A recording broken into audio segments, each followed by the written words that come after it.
Viewers, నేను మీరు రాయాలనుకోండి sir. ఇక్కడ ఫస్ట్ ప్రయత్నంలోనే ఆల్ ఇండియా సివిల్స్లో 82 ర్యాంక్ సాధించి ఎటువంటి కోచింగ్ లేకుండా ఫస్ట్ ప్రయత్నంలోనే ఆల్ ఇండియాలో 82 ర్యాంక్ సాధించి మన ముందు ఉన్నటువంటి వ్యక్తి మెరుగు కౌశిక్. మరి అతనితోటి మరి ఈ సివిల్స్ జర్నీ ఎలా సాగింది, సివిల్స్ జర్నీ అనేది నిజంగా ఖర్చుతో కూడుకున్నటువంటి విషయమా, లేకపోతే సివిల్స్ జర్నీ అనేది ఖచ్చితంగా సాధించడానికి ఎంతో ఒడిదుడుకులతో సతమతమైనటువంటి విషయమా, మరి తొలి ప్రయత్నంలో తను ఏ విధంగా సాధించాడు, మరి దానికి సంబంధించినటువంటి బీజం ఎప్పుడు పడింది అనే అంశాల గురించి కూలంకషంగా తెలుసుకునే ప్రయత్నం చేద్దాం. ఈ వీడియో ద్వారా కంప్లీట్ గా వ్యూవర్స్ కి సివిల్స్ అంటే ఏమిటి అనే విషయం తెలుస్తుంది, దాన్ని ఏ విధంగా సాధించగలము అనేటువంటి ఆలోచన తెలుస్తుంది. అలాగే ఈ సివిల్స్ పట్ల పూర్తిగా ఒక రోడ్ మ్యాప్ లాగా ఈ వీడియోలో ఉపయోగపడుతుంది.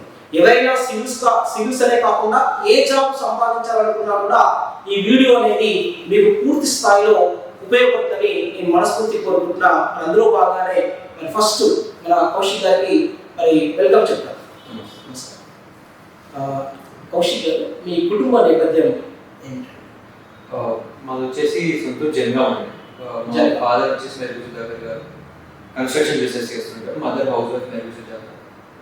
అండ్ పెరిగిందంతా మోస్ట్లీ హైదరాబాద్. ఫస్ట్ క్లాస్ వరకు జనగాంలో ఉంటాయి. దాని తర్వాత వచ్చేసి సెకండ్ క్లాస్ నుంచి ఇక్కడే హైదరాబాద్లో చదువుకున్నాను స్కూలింగ్ అంతా. ఓకే. నా బీటెక్ కూడా ఉస్మానియా యూనివర్సిటీలో చేశాను సివిల్ ఇంజనీరింగ్లో. దాని తర్వాత ఎంబీఏ చేశాను ఢిల్లీ. ఒక 1 year వర్క్ చేసి ఇప్పుడు ఓకే. అంటే మీకు దీనికి సంబంధించినటువంటి సివిల్స్ అనేటువంటి ఆలోచన మీకు ఫస్ట్ థాట్ ఎలా వచ్చింది? అంటే మేము టీసెట్లో విన్న విషయం ప్రకారం మీ నాన్నగారు ఒకసారి 7th క్లాస్లో మీరు ఉన్నప్పుడు మీ అబ్బాయి ఏమవుతారు అన్నప్పుడు కలెక్టర్ అవుతారని చెప్పారు. అంటే నాన్నగారు అన్న ఆ మాటలు ప్రేరణ కనిపించాయా, లేకపోతే మీలోనే ఇంటర్నల్గా ఆ ప్రేరణ ఉందా? అంటే చిన్నప్పుడు ఎప్పుడో ఈ మూవీస్ ఉండడం ఆ టైంలో కొన్ని ఇన్ఫ్లుయెన్స్ చేస్తుంటాయి కదా మూవీస్ అలా ఒక ఫేజ్లో మా మదర్ చెప్పారు అన్నమాట. ఒకసారి సివిల్ సర్వీసెస్ ఐఏఎస్ అనేది ఒకటి ఉంటుంది. అప్పుడు నాకు 2nd or 4th క్లాస్ ఈ మధ్యలో అది ఉంది. అప్పటి నుంచి కొద్దిగా మైండ్లో ఉండే ఐఏఎస్ అవ్వాలని. ఐఏఎస్ అనేది ఒకటి తెలుసు, అందుకని ఎక్కువ ఏం తెలియదు. ఓకే. కానీ మైండ్లో ఉండే సివిల్ సర్వీసెస్ అనేది ఒకటి అవ్వాలని. సో అలా కంటిన్యూ అవుతూ కొద్దిగా పెరుగుతున్న వయసు పెరుగుతున్న కొద్ది తెలిసిందనమాట ఐఏఎస్ అంటే కరెక్టర్ లేదా దేనికి ఎగ్జామ్ రాయాలి, ఎగ్జామ్ అలా మెల్లిమెల్లిగా 10th క్లాస్ వచ్చేసరికి కొద్దిగా ఎక్కువ అవేర్నెస్ వచ్చి ఓకే బీటెక్లో ఇంకెక్కువ తెలిసి అలా పెరుగుతూ వచ్చింది. కానీ ఉండే చిన్నప్పటి నుంచి ఉండే మైండ్. మరి దీనికి సంబంధించి మీరు ఖచ్చితంగా సివిల్స్ సాధించాలనుకుంటున్నారు. మరి బీటెక్ చేశారు. మరి బీటెక్ తర్వాత మీరు Indian institute of foreign trade అందులో ఎంబీఏ చేశారు. మరి ఇటువంటి వెళ్ళాలి ఎంబీఏ అంటున్నారు. ఎంబీఏకి ఎందుకు వెళ్ళానంటే మనకి ఇప్పుడు సివిల్ ఇంజనీరింగ్ చేసే ఉస్మానియా యూనివర్సిటీలో మన చుట్టుపక్కల ఉన్న వాళ్ళు తెలంగాణ నుంచి వస్తారు. అవును. మనకి అంత ఎక్స్పోజర్ అనేది తెలంగాణ, మన తెలుగు కల్చర్, మన చుట్టుపక్కల ఉన్న ఆల్రెడీ తెలిసిన విషయాలు, మన స్టేట్లో తెలిసిన ప్రాబ్లమ్స్ కానివ్వండి ఇవి తెలుస్తాయి. అవును. అదే ఇప్పుడు ఒక ఐఐటి నేను చేసి ఉంటే మనం సపోజ్ ఐఐటి ముంబైకి పోయి చదివితే, ఐఐటి ఢిల్లీకి పోయి చదివితే అక్కడ దేశం నుంచి మొత్తం అందరూ వస్తారు. వేరే వేరే భాషలు, కల్చర్ అవన్నీ తెలుస్తాయి. అదే ఆలోచనతో నాకు ఎలా ఉందంటే ఒక ఐఐఎంకి వెళ్ళాలి. ఐఐఎంలో ఇలాగే దేశం నుంచి అందరూ వస్తారు. దేశంతో పాటు ఐఐఎం అనే కాలేజ్లో లేకపోతే ఎనీ ఎంబీఏ కాలేజ్లో ఒక బీటెక్ చేసిన వాళ్ళు వస్తారు, ఒక బీఏ చేసిన వాళ్ళు వస్తారు, ఎంబీబీఎస్ చేసిన వాళ్ళు కొందరు వస్తారు, లా చేసిన వాళ్ళు వస్తారు, ఆర్ట్స్ చేసిన వాళ్ళు వస్తారు, ప్లస్ డిఫరెంట్ బ్యాక్గ్రౌండ్ నుంచి వస్తారు, డిఫరెంట్ వాయిస్లో ఉన్న వాళ్ళు వస్తారు, కొందరు వర్క్ చేసి వస్తారు. వీళ్ళందరూ నాలెడ్జ్ కూడా మనకి యూజ్ అయితే కొద్దిగా తెలుస్తుంది ప్రపంచం అంటే ఏంటి అనేది, ప్లస్ సొసైటీ తెలుస్తుంది, మోర్ ఇంటరాక్షన్ అవుతుంది డిఫరెంట్ పీపుల్తోని. ఇంటెన్షన్తో ఎంబీఏ చేస్తారు. అండ్ క్యాప్ జర్నీలో మీరు జాబ్ చేస్తారని అది జాబ్ చేసుకుని ప్రిపేర్ అయ్యారా, లేకపోతే దానికల్లా బ్రేక్ ఇచ్చి? అదే అంటే 1 year జాబ్ చేస్తూ ప్రిపేర్ అయ్యాను. ఈ మొన్న ప్రిలిమ్స్ 2023లో ప్రిలిమ్స్ రాయగానే నాకు అది కాన్ఫిడెన్స్ వచ్చి క్లియర్ అవుతుంది ప్రిలిమ్స్, ఇంకో ఎక్కువ టైం పెడితే మెయిన్స్ కూడా క్లియర్ అవుతుంది, కానీ జాబ్ ఉంటే కుదరదు అది అని నేను రియలైజ్ అయినప్పుడు జాబ్ చేసినాను అన్నమాట. జనరల్గా మీరు అంటున్న విధానంలో క్యాప్ జర్నీలో జాబ్ చేస్తూ ప్రిపేర్ అయ్యారు. కానీ ఇక్కడ మనం ఆలోచిస్తున్నటువంటి ఆలోచన ఏంటంటే వ్యూవర్స్ ఉన్నటువంటి చాలా డౌట్స్ ఎలా ఉంటాయంటే సివిల్స్ అనేవి ప్రిపరేషన్కి, కోచింగ్కి జనరల్గా గ్రూప్ 1, గ్రూప్ 2 వీటికే 20,000, 40,000 తీసుకుంటారు బయట. మరి సివిల్స్ అనే దానికి హైదరాబాద్లో కోచింగ్ తీసుకోవాలా, లేకపోతే ఢిల్లీలో కోచింగ్ తీసుకోవాలా, ఎక్కడ కోచింగ్ తీసుకుంటే ఎన్ని డబ్బులు అవుతుంది అనేటువంటి ఒక మిత్ అనేది ఉంది. అంటే దీనికి మిత్ అని కాదు, వాళ్ళలో ఉన్నటువంటి ప్రిపేర్ అవ్వడానికి ఒక మిడిల్ క్లాస్ వ్యక్తులు కానీ లేకపోతే లోయర్ మిడిల్ క్లాస్ వ్యక్తులు కానీ ఫస్ట్ సివిల్స్ అనేసరికి ఖర్చుతో కూడుకునే విషయాలు ఉన్నాయి. కానీ మీ ద్వారా మీరు మీ వీడియోస్ చూసిన తర్వాత యూట్యూబ్లో మేము కొన్ని ఛానల్స్ చూసాము, దానికి సంబంధించినటువంటి ఎక్స్పర్ట్స్ ఎవరైతే ఉన్నారో లేకపోతే ఆల్రెడీ అచీవర్స్ ఎవరైతే ఉన్నారో వాళ్ళ దగ్గర నేను వీడియోస్ చూసాను. దీనికి అసలు కోచింగ్ లేకుండా మీరు సాధించాలని చెప్పారు. అసలు ఇది ఎలా యూట్యూబ్ ఛానల్స్ ఏమున్నవి? యూట్యూబ్ ఛానల్స్ అంటే మనము ఇప్పుడు ఒక ఛానల్ అనేది ఉండదు. అంటే మనం ఏం చేయాలంటే ఇప్పుడు యూపీఎస్సీ ప్రిలిమ్స్ బుక్ లిస్ట్ అని యూట్యూబ్లో టైప్ చేయాలి. అక్కడ ఒక 100 వీడియోలు వస్తాయి మనకి. First ranker book list for UPSC, 80th ranker book list for UPSC, ఇట్లా ఎవరెవరో చెప్పుకుంటారు ఆల్రెడీ లాస్ట్ 5 ఏళ్ళకి వస్తున్న ర్యాంకర్. చూడండి, ఒక 4-5 వీడియోలు చూడగానే మనకు ఒకటి అర్థమైపోతుంది. ప్రతి ఒక్కరు సేమ్ చెప్తుంటారు. బుక్ లిస్ట్ అనేది అందరికి సేమ్ ఉంటుంది. ఈ ర్యాంక్ కొట్టిన వాళ్ళని ప్రతి ఒక్కరు ఒకటే చెప్తారు, చదివింది బాగా చదవాలి, చాలా పర్ఫెక్ట్గా చదవాలి, రివిజన్స్ ఎక్కువ చేయాలి. మనం ఒక 10 వీడియోలు చూడగానే మనకే అర్థమైపోతుంది, ఓకే ఈ బుక్ లిస్ట్ ఈ సబ్జెక్ట్ ఇది చదవాలి, ఇన్నిసార్లు చదవమంటున్నారు ప్రతి ఒక్కరు. ఓకే నాకు ఎన్నిసార్లు చదవాల్సి వస్తుంది, వాళ్ళకన్నా నేను తెలియమన్నా తక్కువ తెలియవా లేకపోతే ఎక్కువ తెలియవా, లేకపోతే వాళ్ళు చెప్పినట్టే అంతుంది చదువుదామా, అది మనకు వర్కౌట్ అవుతుందా లేదా అని మనం సొంతంగా చేయాలి. ఇప్పుడు నేను చెప్పడము బుక్ లిస్ట్ యాజ్ ఇంకొకరు చెప్పడము కన్నా మనం సొంతంగా రీసెర్చ్ చేసి ఒక 10-15 మంది దగ్గర వింటే మనకే సొంతంగా తెలిసిపోతుంది. ఇంకా మనం వేరే వాళ్ళని ఊరికి అడగడం కన్నా మనం సొంతంగా ఇది, ఎందుకంటే ప్రతి ఒక్కరి దగ్గర ఫోన్ ఉంటుంది, ప్రతి ఒక్కరి దగ్గర ఇంటర్నెట్ ఉంటుంది. లేకపోయినా కూడా వాళ్ళని అడుగు, ఒకవేళ మనం విలేజెస్ లో ఉన్నారు ఇంటర్నెట్ లేదా అని అనుకుంటే ఒక కంప్యూటర్ సెంటర్కి వెళ్ళో ఎక్కడికైనా వెళ్ళి, లేకపోతే ఈ మధ్య న్యూస్ పేపర్స్ లో కూడా రాస్తున్నారు బుక్ లిస్ట్, సరే అది స్టాండర్డ్ బుక్ లిస్ట్ అనేది తెలిసిపోతుంది. దీంతో మీరు చాట్ జీపీటీ కూడా బాగా వాడాలని చెప్పారు. చాట్ జీపీటీ కూడా వాడాలి. అయితే ఇప్పుడు జనరల్గా ఆ కోచింగ్ లేకుండా మీరు సాధించాలని చెప్పారు కదా, ఇది నార్మల్ పీపుల్ సాధ్యమవుతుందా? సాధ్యమే అవుతుంది. అంటే మనకి ఇప్పుడు అదే కోచింగ్ అనేది మనకు ఒక క్లాస్ చెప్తున్నట్టు, సో అదే క్లాస్ ఇక్కడ అనేది యూట్యూబ్ లో కూడా చెప్తున్నారు. ప్రతి ఒక్కరు ఇప్పుడు సపోజ్ లక్ష్మీకాంత్ అనే బుక్ ఉంటే లక్ష్మీకాంత్ ని ఎక్స్ప్లెయిన్ చేస్తూ 3-4 వ్యక్తులు వీడియోలు చేసి పెట్టారు, 20-30 వీడియోలు గంటల తరబడి. అదే మీ కోచింగ్ క్లాస్ లో కూడా చెప్తారు, కొద్దిగా బెటర్గా చెప్తారు. ఫస్ట్ మీరు చూడండి, యూట్యూబ్ లో మీకు అర్థం కాకపోతే అప్పుడు కోచింగ్ అనేది ఆలోచించొచ్చాను. అంటే యూట్యూబ్ ఉంది కదా, యూట్యూబ్ లో ఆల్రెడీ వీడియోస్ ఉన్నాయి, లేదా సొంతంగా మీరు చదివి చూడండి, చదివి అర్థం కాకపోతే అప్పుడు యూట్యూబ్ లో చూడండి. అప్పుడు కూడా అర్థం కాకపోతే మేబీ అప్పుడు సీనియర్ అడగడం, లేకపోతే ఇంకా లాస్ట్ కోచింగ్కి వెళ్ళడం. ఎందుకంటే కోచింగ్కి వెళ్ళినా కూడా మనం సొంతంగా చదవాల్సిందే ఈ ఎగ్జామ్. ఎందుకంటే వాళ్ళు చెప్తారు, మనం వింటాము, అర్థమవుతాయి, కానీ సొంతంగా మళ్ళీ మనం వచ్చి ఒక 3 గంటలు 13 గంటలు చెప్తే మనం 6 గంటలు చదవాలి. దాన్ని పర్ఫెక్ట్గా గుర్తుంచుకోవాలంటే అప్పుడే అవుతుంది. కాబట్టి సొంతంగా కూడా పాసిబుల్ ఈ ఎగ్జామ్ అనేది. ఎందుకంటే చాలా మంది నాకన్నా ముందు చాలా మంది చేసిన వాళ్ళు ఉన్నారు కాబట్టి. ఇప్పుడు మీరు ప్రిలిమ్స్ ఉంది, ప్రిలిమ్స్ అండ్ మెయిన్స్ అని ఉంటాయి. ప్రిలిమ్స్ అనేది ఆబ్జెక్టివ్ ధోరణిలో ఉంటుంది, మెయిన్స్ అనేది డిస్క్రిప్టివ్ ధోరణిలో ఉంటుంది. ఇంటర్వ్యూ అనేది మీ యొక్క ఈ 2 ఐక్యూ మీద ఆధారపడి ఉంటాయి. ఇంటర్వ్యూ అనేది మీ ఈక్యూ మీద ఆధారపడి, ఈ ఐక్యూ ఈక్యూ మీదనే ఫైనల్ అచీవర్స్ అవుతాయి.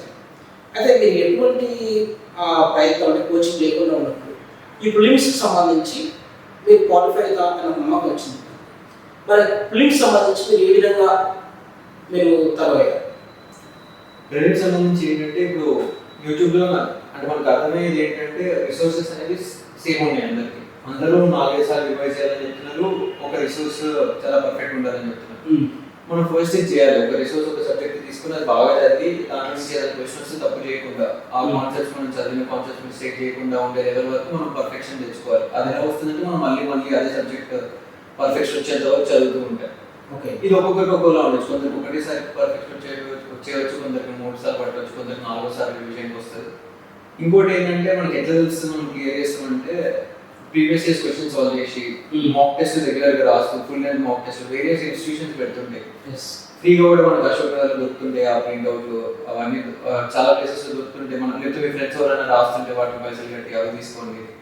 ఇంటర్నెట్ లో ఆన్లైన్ లో మీరు free test series for UPSC prelims అని కొట్టినా కూడా దొరుకుతుంది గూగుల్లో. అవి తీసుకొని మీ అంతా మీరే సిన్సియర్ గా 2 hours టైం లో పెట్టుకొని రాసి ఎన్ని కరెక్ట్ అవుతున్నాయి ఎన్ని తప్పులు అవుతున్నాయి, ఓవరాల్ గా మార్క్స్ ఎంత వస్తున్నాయి, నేను ఇంప్రూవ్ చేయగలుగుతానా లేదా, ఇంత మార్క్స్ వస్తే cut off last year cut off ప్రకారం, లేకపోతే ఇంత డిఫికల్టీ ఆఫ్ పేపర్ ఉంటే క్లియర్ అవుతుందా లేదా అని సొంతంగా అనలైజ్ చేసుకుంటే మీకు అర్థమవుతుంది క్లియర్ అవుతుందా లేదా అనేది. అయితే మీరు ఈ ప్రిలిమ్స్ సంబంధించి ఒక విధానం ప్రిపరేషన్ అనుకున్నాం. అది జనరల్గా ఆబ్జెక్టివ్ ధోరణి కాబట్టి, నెగిటివ్ మార్కింగ్ ధోరణిలో ఉంటుంది కాబట్టి, సో మనం కొన్ని చదువుతాం. కాకపోతే ఈ లోకల్లో ఉన్నటువంటి పబ్లిక్ సర్వీస్ కమిషన్స్ కంటే కూడా యూపీఎస్ సంబంధించిన ఏమంటే క్వశ్చన్ స్టైల్ కూడా ఏపీఎస్సీ అండ్ టీఎస్పీఎస్లో క్వశ్చన్ లెంతీగా ఉంది, ఆన్సర్ చిన్నగా ఉంటాయి. బట్ యూపీఎస్సీలో క్వశ్చన్ చాలా చిన్నగా ఉంది, దాని థింకింగ్ బాగా ఉంటుంది. అయితే ఈ ఆబ్జెక్టివ్ ధోరణికి మీ యొక్క ప్రిపరేషన్ స్టైల్ ఉంది. మరి మెయిన్స్ ఉన్నప్పుడు ఈ డిస్క్రిప్ట్ రాసేది, ఈ డిస్క్రిప్ట్ రాసేటప్పుడు అది మీకు ఎలా అనిపించింది? ఆ మెయిన్స్లో మన సోషియాలజీ అనే దాన్ని ఆప్షన్ తీసుకోవడం మీకు ఎలా అనిపించింది? మెయిన్స్ ఆన్సర్ రైటింగ్ కూడా ఇదే ఇంపార్టెంట్. ఇప్పుడు మనం 2013లో కొద్దిగా ప్యాటర్న్ అనేది మారింది, ఎగ్జామ్ సిలబస్ మార్చి ప్యాటర్న్ మార్చారు. 2013 నుంచి ప్రతి పేపర్ తీసుకోండి మెయిన్స్, GS 1, 2, 3, 4 మీ ఆప్షన్ ఏదైతే ఆ ఆప్షన్ నా సోషల్ గాడ్. 2013 నుంచి ఇప్పుడు 11 ఏళ్ళు 12 ఏళ్ళు అనుకుంటే ఒక్కొక్క ఇయర్ 20 క్వశ్చన్స్ ఉన్నాయి. 200 క్వశ్చన్లు మినిమం అవుతున్నాయి ఒక్కొక్క పేపర్. ఓకే, ఈ క్వశ్చన్స్ అన్నిటిని సాల్వ్ చేస్తే మీకు అర్థమైపోతుంది ఎలా అడుగుతున్నారు క్వశ్చన్స్, ఈ సిలబస్లో ఎంతవరకు చదవాలి. ప్లస్ ఈ సాల్వ్ చేయడం వల్ల మనకి ఏమిటంటే, సాల్వ్ చేయడం అంటే కూర్చొని ఇప్పుడు ఒక జనరల్గా మనం ఎగ్జామ్లో ఏంటంటే 10 మార్కుల క్వశ్చన్ని 7 నిమిషాలలో రాయగలగాలి, అప్పుడే పేపర్ కంప్లీట్ అవుతుంది. అలా మీరు ఇంట్లో 15 నిమిషాలు కూర్చొని నేను రాస్తా 10 మార్కులే పర్ఫెక్ట్ అంటే కుదరదు, మీరు 7 నిమిషాలు టైమర్ పెట్టుకొని రాయాలి.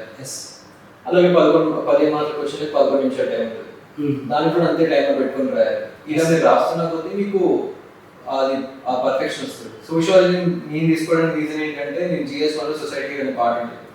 GS 1 సిలబస్లో మీరు చూస్తే సొసైటీ అనే పార్ట్ ఉంటుంది. నేను చాలా అంటే ఒక్కొక్క కేసు చదువుతున్న కొద్దీ అది GS 1 తీసుకొని ఫస్ట్ సొసైటీ చదవడం స్టార్ట్ చేస్తే నాకు చాలా ఇంట్రెస్టింగ్ అనిపించింది. సబ్జెక్ట్ సొసైటీ పార్ట్ ఇంట్రెస్టింగ్ అనిపించి ఈజీగా అర్థమైపోయింది, చాలా ఈజీగా. అంటే కంపేర్ టు నాకు వేరే అన్ని సబ్జెక్ట్స్ అనిపిస్తే ఇది ఈజీగా అర్థమైంది. ఈజీగా అర్థమయ్యేసరికి సోషియాలజీ సిలబస్ చూసినాను, సిమిలర్ ఉంది. ప్లస్ మనకు తెలిసిన టాపిక్స్ అంటే అట్లీస్ట్ సిలబస్ టాపిక్స్ అనేవి మనకు తెలిసిన వాటిలో ఉన్నాయి. డెప్త్లో లోపల ఏముంటుందో మనకు తెలియదు, కానీ అర్థమయ్యేలా కాన్ఫిడెన్స్ వచ్చింది. అది తీసుకున్న తర్వాత తీసుకుందామని అనుకున్నాక నేను మళ్ళీ ఇదే చేశాను, యూట్యూబ్కి వెళ్ళి sociology toppers talks, sociology toppers videos అని టైప్ చేసి చూసాను. ఒక 10-15 టాపర్ల వీడియోలు చూస్తూనే ఉన్నాను, నాకు క్లారిటీ వచ్చేంత వరకు. అందరు చెప్పింది ఏంటంటే సోషాలజీ సొంతంగా చదువుకోవచ్చు, సోషాలజీ కీ బుక్ ఉంది ఇది చదవచ్చు, ప్లస్ సోషాలజీ ఒక 3 నెలలు పడుతుంది, 4 నెలలు పడుతుంది, ఒక 5-6 ఇదే చెప్పారు. నాకు అనిపించి 5 చెప్తున్నారంటే తప్పై ఉండదు, వీళ్ళందరూ ర్యాంక్ వచ్చిన వాళ్ళే కాబట్టి కరెక్ట్ అయి ఉంటుంది అని చెప్పి తీసుకున్నాను. నాకు ఇంట్రెస్ట్ కూడా అనిపించింది సబ్జెక్ట్. సో ఇంట్రెస్ట్ అనిపించడము, ఈజీగా ఉంటుంది, సొంతంగా చదువుకోవచ్చు అని ఆల్రెడీ చేసిన వాళ్ళు చెప్పడము, 3 months కన్నా ఎక్కువ పడుతుంది అనిపించడము, నాకు జాబ్ ఉండడంతో నేను అనుకున్నాను జాబ్తో పాటు 3 months కాలేజ్ తీయడము అని చెప్పి అది తీసుకున్నాను. ఇప్పుడు ఈ మెయిన్స్ తర్వాత ఇంటర్వ్యూ అనేది ఈక్యూతో రిలేటెడ్ అండి. మరి ఈక్యూ అనేది అసలు ఎమోషనల్ క్వశ్చన్ అండి, దాన్ని మీరు ఏ విధంగా హ్యాండిల్ చేస్తారు? ఇది మనం మాక్స్ ఇస్తుంటాం, మాక్ ఇంటర్వ్యూస్ ఇస్తున్నాం కదా, మనకు అలవాటు అయిపోతుంటుంది, మిస్టేక్స్ అనేవి తెలుసుకుంటూ ఉంటాము, ఇంప్రూవ్ అవుతూ ఉంటాము. ప్లస్ ఈ ఎగ్జామినేషన్ ఏంటంటే ఇంకా మనం ఇంత కష్టపడి డైలీ 8 గంటలు 9 గంటలు కన్సిస్టెంట్గా చదువుతున్న కొద్దీ మనం డెవలప్ అవుతుంది కొన్ని క్వాలిటీస్. ఎలాగంటే ఓపిక ఉంటుంది, కష్టపడే నేచర్, లేకపోతే కొన్ని స్ట్రెస్ఫుల్ సిచ్యువేషన్స్ మనమే హ్యాండిల్ చేసుకుంటాం. అంటే కొన్నిసార్లు మనకి ఏం చేస్తుందో అర్థం కాదు, అవన్నీ కూడా మనం సొంతంగా డీల్ చేస్తున్న కొద్దీ ఇంటర్వ్యూ ఫేజ్లో కూడా కొద్దిగా హెల్ప్ అవుతుంది. ఇంటర్వ్యూ జరిగేటప్పుడు సపోజ్ సడన్గా స్ట్రెస్ పెడితే కూడా మీకు కొద్దిగా హెల్ప్ అవ్వడం. ప్లస్ మాక్ ఇంటర్వ్యూస్ అనేది చాలా హెల్ప్ అయింది నాకు పర్సనల్గా. అయితే మాక్ ఇంటర్వ్యూస్ ఇచ్చినప్పుడు సడన్గా తెలియని క్వశ్చన్స్ వస్తే, నా బోర్డు దినేష్ దాస్ సార్. అంటే వాళ్ళు అడిగిన క్వశ్చన్స్ వాళ్ళు సోషాలజీ గురించి ఒక చైర్పర్సన్స్ సోషాలజీ గురించి అడిగారు, ఇంకొక మెంబర్ సోషాలజీ గురించి అడిగారు, ఇంకొక మెంబర్ వచ్చేసి ఫారెన్ ట్రేడ్, నా కాలేజ్ ఫారెన్ ట్రేడ్ కాబట్టి ఫారెన్ ట్రేడ్ వార్స్ గురించి అడిగారు, ఇంకొక మెంబర్ వచ్చేసి పబ్లిక్ సెక్టర్ గురించి అడిగారు మొత్తం, ఇంకొక లేడీ మెంబర్ ఉండే ఆ మ్యామ్ వచ్చేసి హాబీస్ గురించి, నా వర్క్ ఎక్స్పీరియన్స్, క్యాజువల్ చేసే పని గురించి, అలాగే కొద్దిగా వేరే స్కీమ్స్ గురించి, తెలంగాణలో ఇన్సూరెన్స్ స్కీమ్స్ గురించి, డిఫరెంట్ కరెంట్ అఫైర్స్ రిలేటెడ్ అన్ని మిక్స్గా అడిగారు. మోస్ట్లీ నా ప్రొఫైల్ రిలేటెడ్, అంటే సోషాలజీ, నా వర్క్ ఎక్స్, నా కాలేజ్కి సంబంధించి అలా. అంటే మీకు ఇన్స్పైర్ అయినటువంటి మూవీస్ కానీ రీసెంట్గా 12th ఫెయిల్ అనే మూవీ వచ్చింది. 12th ఫెయిల్ కంటే మూవీ కూడా ఉంది, కూడా జెర్సీ లాంటి మూవీస్ వచ్చాయి. అంటే జెర్సీ లాంటి మూవీస్ కూడా వచ్చాయి. అంటే వెబ్ సిరీస్లో రీసెంట్గా యాస్పిరెంట్ అనే ఒకటి ప్రైమ్ వీడియో కూడా రావడం జరిగింది. అంటే ఈ మీకు ఏమన్నా ఇంపాక్ట్ చూపించాను?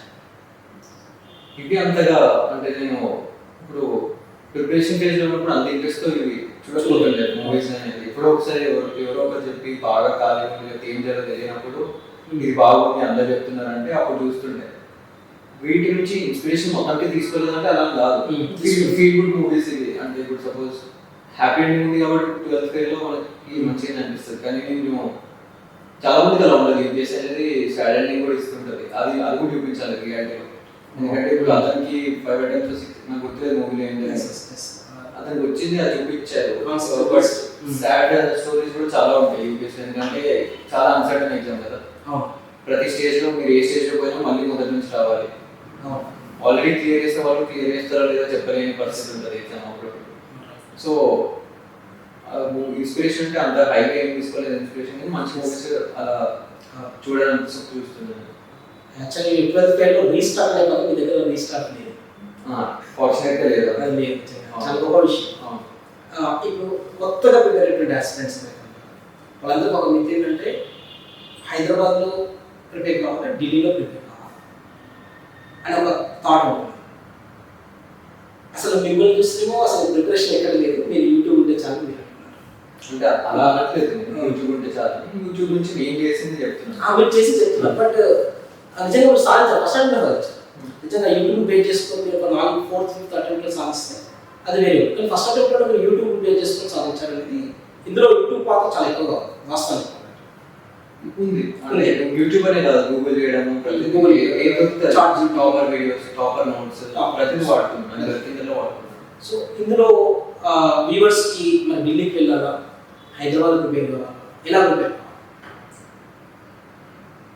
అంటే అది ఒక్కొక్కరి పర్సనల్ చాయిస్. కొందరు ఖర్చు పెట్టగలుగుతారు అంటే ఢిల్లీకి వెళ్ళొచ్చు. ఇప్పుడు నేను పర్సనల్గా ఒక 10 మంది చుట్టూ కూర్చొని చదవడం ఇంట్రెస్ట్ ఫీల్ అవ్వను. నాకు ఒంటరిగా కూర్చొని చదువుకోవడం ఇష్టం. సో నేను ఢిల్లీకి వెళ్ళినా, హైదరాబాద్ ఉన్నా, ఎక్కడున్నా రూమ్లో కూర్చొని చదువుకుంటాను. సో అలాంటప్పుడు నేను ఢిల్లీకి వెళ్ళి ఖర్చు పెట్టి చదవడం వేస్ట్ కాదు. నాకు పర్సనల్ ఇంట్లో ఒకరినే రూమ్లో కూర్చొని చదువుకోవడం మంచిగా అనిపిస్తుంది. Except for interviews. ఎందుకంటే ఇంటర్వ్యూలో మనము వేరియస్ వ్యూ పాయింట్ తెలుసుకోవాలి. ప్లస్ ఇంటర్వ్యూలో అంత ఆల్రెడీ చదివచ్చినాం మనం చాలా థింగ్స్. ఇంటర్వ్యూలో ఏంటంటే మనం how to present our self, వేరే వాళ్ళ ముందు ఎట్లా మాట్లాడగలగాలి, లేకపోతే వేరియస్ వ్యూ పాయింట్స్ ఎట్లా తీసుకురాగలగాలి.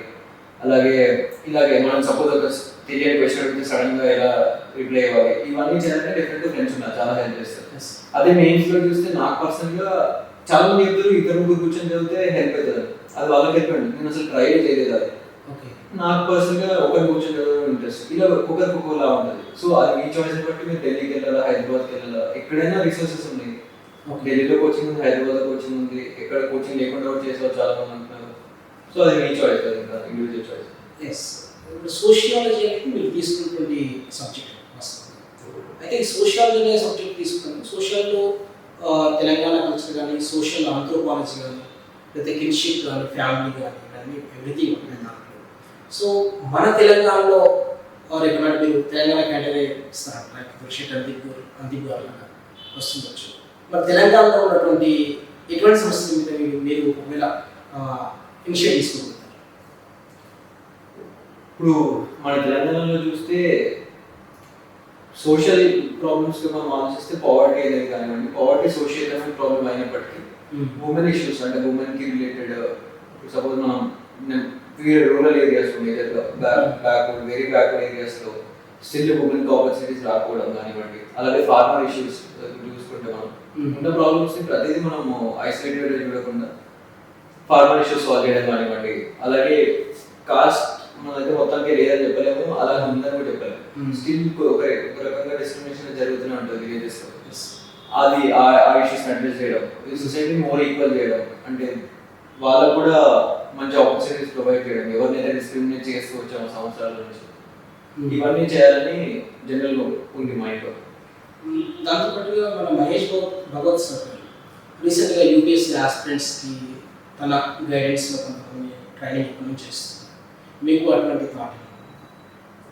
అంటే మహేష్ భగవత్ సార్ గారు డెఫినెట్గా చాలా హెల్ప్ చేస్తున్నారు. అండ్ నాకు అంటే నేను హెల్ప్ చేయగలిగినంతగా ఎవరైనా అప్రోచ్ అయ్యి అడిగితే నేను చేస్తాను డెఫినెట్గా. అంటే నేను ఇలా చెప్పగలిగినంత వరకు చెప్పగలుగుతాను.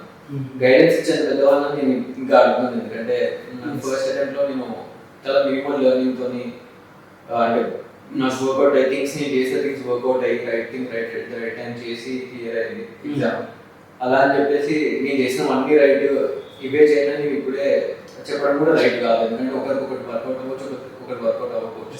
సో అందుకే నేను చెప్తుంటాను, ఎవరు రీసెర్చ్ వాళ్ళు చేసుకొని ఎవరు వాళ్ళు సొంతంగా నాకే వర్కౌట్ అవుతుందని తెలుసుకుంటే బెటర్, లేకపోతే ముగ్గురు నలుగురు దగ్గర అడిగి తెలుసుకొని మీకే వర్కౌట్. అందుకే యూట్యూబ్లో 10-15 వీడియోలు చూడండి వేరే స్టాపర్స్ అని చెప్పి నాకు అది వర్కౌట్ అయింది కాబట్టి అలా చెప్తుంటాను. నన్ను ఎవరైనా అడిగితే హెల్ప్ చేస్తాను, కానీ నా హెల్ప్ సజెషన్ కూడా ఇలాగే ఉంటుంది. మీరు సొంతంగా ఎఫర్ట్ పెడితేనే మీకు ఎక్కువ హెల్ప్ అనే ఛాన్స్ ఉంటుంది. ఇన్స్టెడ్ ఆఫ్ ఎవరో వచ్చేసి ఈ బుక్ ఇంతసేపు చదువు ఇక్కడ నుంచి ఈ క్వశ్చన్ వస్తుంది అని చెప్పలేము ఈ ఎగ్జామ్. సో అందుకే ఎవరి వాళ్ళు చేయాలని నా సజెషన్ ఉంటుంది. కరెక్ట్. దాంతోపాటుగా ఇప్పుడు మేజర్గా ఏంటంటే Telugu medium and English medium అనేది ఒక సమస్య ఉంటుంది. Telugu medium and English medium అంటే తెలుగు మీడియం వాళ్ళు ఇప్పుడు స్టూడెంట్ తగ్గిపోతున్నారు, కానీ అసలు తెలుగు మీడియం వాళ్ళు అలాగే గోపాలకృష్ణ గారు కొట్టడం జరిగింది, వారు థర్డ్ ర్యాంక్ రావడం జరిగింది. అంటే ఈ లాంగ్వేజ్ అనేది ఇప్పుడు స్టూడెంట్స్ వచ్చేసి ఇంగ్లీష్ మీడియం స్కూల్స్ వెళ్తున్నారు, కానీ తెలుగు మీడియం వాళ్ళు వచ్చేసి వాళ్ళు తగ్గిపోతున్నారు. తెలుగు మీడియంలో చదివేటప్పుడు కూడా వాళ్ళు కూడా అచీవ్మెంట్స్ సాధించలేకపోతున్నారు అదే కాలంలో. దీని పట్ల మీ ఒపీనియన్, అంటే తెలుగు మీడియంలో ప్రిపేర్ కావాలా, ఇంగ్లీష్ మీడియంలో ప్రిపేర్ కావాలా? అంటే అది రిసోర్సెస్ అనేవి ఎంతవరకు ఉన్నాయి మన ఆప్షన్కి, ఎందుకంటే జిఎస్కి దొరుకుతుండొచ్చు అట్లీస్ట్ మనం ఆలోచిస్తే జిఎస్కి జనరల్ స్టడీస్కి తెలుగు మెటీరియల్ దొరుకుతుండొచ్చు. కానీ ఇప్పుడు సపోజ్ మనం ఒక ఎలక్ట్రికల్ ఇంజనీరింగ్ అనే ఆప్షన్ ఉంది, అంటే ఎలక్ట్రికల్ ఇంజనీరింగ్ కాదు, సమ్ ఎక్కువ రాయాల్సిన ఆప్షనల్ ఎక్కడైతే తెలుగు మెటీరియల్ లేదో అక్కడ ఇబ్బంది అవుతుంది కదా ఇప్పుడు మనం తెలుగులో ప్రిపేర్ అవుతాయి. సో అందుకు ప్రాబ్లం అవుతుండొచ్చు. అలా అని చెప్పేసి తెలుగు నుంచి ఎవరు కేర్ చేయడానికి లేదు, తెలుగు లిటరేచర్ రాసి వాళ్ళు తెలుగు నుంచి కూడా రాస్తున్నారు. బట్ ఆ ప్రిలిమ్ స్టేజ్ లో కూడా తెలుగు ఇంక్లూడ్ చేసే పేపర్ అలా పెట్టే కూడా కొద్దిగా హెల్ప్ అవుతుంది. మన ఇప్పటికీ మీరు అన్నట్టు చాలా మందికి అవేర్నెస్, ఇంత 4G జనరేషన్ వచ్చిన ఓపెన్ ఐ టెక్నాలజీ ఇవన్నీ వచ్చినప్పుడు, చాట్ జీపీటీ, గ్రూప్ ఇటువంటి టెక్నాలజీ వచ్చినప్పుడు చాలా మందికి ఎస్ఎస్సి అంటే స్కూల్ సెకండరీ సర్టిఫికేట్ అనే ఐడియా, కానీ స్టాఫ్ సెలక్షన్ కమిషన్ అనేది ఐడియా లేదు. అంటే ఆ లెవెల్లో మన యొక్క ఇన్ఫర్మేషన్ వెళ్ళిపోతుంది. అంటే వీటి పట్ల మీరు అవేర్నెస్ ప్రోగ్రామ్స్లో ఏమైనా కనెక్ట్ చేస్తే చాలా బాగుంటుంది. చేస్తాం, అంటే డెఫినెట్గా ఇప్పుడు మనం పీపుల్కి అవేర్నెస్ ఇవ్వాలంటే డెఫినెట్గా we will take up initiatives as required. But మళ్ళీ ఇదే కదా, ఇప్పుడు సపోజ్ మనము ఎస్ఎస్సి అనేది చాలా మందికి అవగాహన లేదనడం కూడా ఒక రకంగా తప్పే. ఎందుకంటే సపోజ్ సివిల్ ఇంజనీరింగ్ చేసాను నేను, నా కెరీర్ పాత్ నేను వేరే రకంగా చూస్తున్నప్పుడు నేను దాంట్లో చాలా ఫోకస్ ఉన్నప్పుడు నాకు వేరే నాలెడ్జ్ చాలా ఉంది. అలా చెప్పి నాకు ఎస్ఎస్సి ఫుల్ ఫామ్ తెలియదు నువ్వు తప్పు అని కూడా చెప్పలేము సొసైటీలో, ఎందుకంటే వాడు వేరే వాడు ప్లానింగ్ బాగా ఇవ్వగలుగుతారు, డిజైన్ బాగా ఇవ్వగలుగుతారు, వాడు టైం దొరకలేదు ఎస్ఎస్సి అంటే ఏంటో తెలుసుకోవడం. ఇలా మనము కొన్ని విషయాలు సొసైటీలో కొంత తెలియదు అని చెప్పి అవేర్నెస్ లేదు వాళ్ళకని చెప్పి చెప్పడం కూడా తప్ప, ఎందుకంటే అందరికీ అన్ని తెలియాలని రూల్ ఏం లేదు. చాలా మంది చాలా తెలియకపోతుండొచ్చు, ఇప్పుడు అదే అలా అనమాట. డెఫినెట్గా అవేర్నెస్ అనేది ఎవరికైతే రిక్వైర్డ్, ఇలా ఆపర్చునిటీస్ ఉన్నాయని చెప్పేసి సొసైటీలో చెప్పడం కానీ అవన్నీ ఇనిషియేటివ్స్ తీసుకుంటాం, గవర్నమెంట్ కూడా తీసుకుంటూ ఉంటుంది. సో జనరల్గా ఇంకొక థాట్ కూడా ఏంటంటే, మీరు ప్రిపరేషన్ స్టైల్లో మీరు ఇంగ్లీష్లో ప్రిపేర్ అవుతుంది, ఇంగ్లీష్లో ప్రిపేర్ అయ్యే సాధించాలి. కాకపోతే మేజర్గా రూరల్ బ్యాక్గ్రౌండ్ ఇప్పుడిప్పుడే 10th క్లాస్ కానీ 9th క్లాస్ కానీ ఇంటర్మీడియట్ ఫస్ట్ ఇయర్ కానీ చదువుతున్నటువంటి పిల్లలు ఉంటారు, వాళ్ళకి ఈ సివిల్ సర్వీసెస్ అనేది జనరల్ థింకింగ్ డాక్టర్స్ కావాలి, లేకుంటే ఇంజనీర్స్ కావాలి, లేకుంటే ఐఐటీలో జైన్ కావాలి. ఈ సివిల్ సర్వీసెస్ మీద ఎందుకు వాళ్ళు సివిల్ సర్వీస్ రాస్తే బాగుంటుంది మీరు అనుకుంటున్నారు? ఎందుకు వాళ్ళు రాస్తే బాగుంటుంది అంటే సివిల్ సర్వీసెస్ ప్రాధాన్యత ఏంటిదని? అంటే సివిల్ సర్వీసెస్ వల్ల ప్రాధాన్యత వచ్చేసి మనకి వచ్చే ఆపర్చునిటీ. ఇప్పుడు మనం సొసైటీకి ఇక్కడ చేయగలిగినంత సేవ వేరే వాళ్ళలో చేయగలం. ఇప్పుడు సపోజ్ డాక్టర్ అయ్యి ఒక రకంగా చేయవచ్చు అనుకుందాం, కానీ అదే సివిల్ సర్వెంట్ లాగా మనం మల్టిపుల్ ఏరియాస్, మీరు ఇంతకుముందు నన్ను అడిగిన క్వశ్చన్ ప్రకారం అంటే సొసైటీలో మీరు ఏం చేస్తారంటే, నేను ఒక ఉమెన్ ఇష్యూస్ మీద పని చేయగలుగుతాను, ఒక ఫార్మర్కి పని చేయగలుగుతాను, అలాగే ఎడ్యుకేషన్ మీద పని చేయగలుగుతాను. మనం ఏంటంటే we are giving back to the society as a civil servant because of the opportunity that we will get. మనకు వచ్చే ఆపర్చునిటీ వల్ల మనం చాలా చేయగలుగుతాం సొసైటీకి. అందుకు సివిల్ సర్వీసెస్ అనేది స్టిల్ చాలా వాల్యూడ్ సొసైటీలో. అండ్ ఈ ఆపర్చునిటీ అందరికీ రాదు, అంటే ఈ ఏరియాస్లో పనిచేయడం కానివ్వండి. నలుగురికి మంచి చేసే ఆపర్చునిటీ అందరికీ రాదు, రిసోర్సెస్ కూడా ఉండవు. మనకి సివిల్ సర్వెంట్ లాగా ఏంటి అంటే గవర్నమెంట్ రిసోర్సెస్ ఇస్తుంది, మనం మంచి చేయగలుగుతాం. సో అది మేజర్, అందుకే ఇది ఇంపార్టెంట్ అని అనుకుంటాను. అంటే సివిల్ సర్వీస్ మీరు ఏదైనా ఒక సెక్టార్ తీసుకుంటే ఆ సెక్టార్లో మాత్రమే మీరు సర్వీస్ చేయగలుగుతారు. అదే సివిల్ సర్వీస్ తీసుకున్నట్లయితే యాజ్ ఏ డిస్ట్రిక్ట్ మెజిస్ట్రేట్గా మీరు ఓవరాల్గా అన్ని సెక్టార్లో కూడా మీరు ప్రజలకు సర్వీస్ చేయగలుగుతారు అని చెప్తున్నారు. బట్ ఎవరైతే 9th క్లాస్ కానీ 10th క్లాస్ కానీ ఇంటర్మీడియట్ చదువుతున్న వాళ్ళు కానీ డిగ్రీలు చదువుతున్న వాళ్ళు కానీ మీ బ్రాంచ్ పట్ల మీకు ఆసక్తి ఉంటే మీరు అటువైపు వెళ్ళొచ్చు, ప్రాబ్లం లేదు. కానీ అన్ని రకాలుగా మీరు అన్ని సమస్యల మీద మీరు మీకు అన్ని సమస్యల మీద కూడా మీరు సర్వే చేయాలంటే మీకు ఫండింగ్ ఉండదు. ఆ ఫండింగ్ ఇక్కడ గవర్నమెంట్ నుంచి రాబోతుంది, మీరు ఆ విధంగా ఇనిషియేట్ తీసుకుంటారు అనేది మీ ఇంటెన్షన్. సివిల్ సర్వీసెస్ అనే జాబ్ అనే కాకుండా చాలా మంది విన్నారు కదా, సివిల్ సర్వీసెస్ చాలా మంది చాలా సాడ్ ఉంటుంది. ఆ కోణం అనేది ఏదో చూపించడం వాస్తవం. చాలా మంది కూడా మెయిన్స్ వరకు చాలా మంది క్లియర్ చేసి ఇంటర్వ్యూస్లో చాలా మంది పోయిన ఉంటారు. కొంతమందికి సివిల్ సర్వీస్ ఒకటి దాన్ని ప్రిపేర్ కావాలంటే వాళ్ళు ఏజ్ పోయి ఇటువంటి వాళ్ళ పట్ల మీరు చెప్పేటువంటి ఆలోచన అంటే ఇక్కడ 2 కేటగిరీస్ చెప్పారు మీరు. ఒకటేమో ఇంటర్వ్యూవర్కి వెళ్ళి అవ్వని వాళ్ళు నిజంగా అంటే ఇప్పుడు వెళ్ళిన మేము ఇంటర్వ్యూ అని కాదు, మెయిన్స్ రాసిన 13,000 మంది టాలెంటెడ్ పీపులే, దాని తర్వాత ఇంటర్వ్యూకి వెళ్ళిన 3,000 మంది కూడా ఈక్వల్లీ టాలెంటెడ్ పీపులే. జస్ట్ దట్ ఆ మార్క్స్ రేంజ్ కూడా మీరు చూస్తే ఒక ర్యాంక్ దాటగానే ఒక మార్క్ మీద 10-15 మంది ఉంటారు, 2 మార్కుల డిఫరెన్స్ 45 మంది.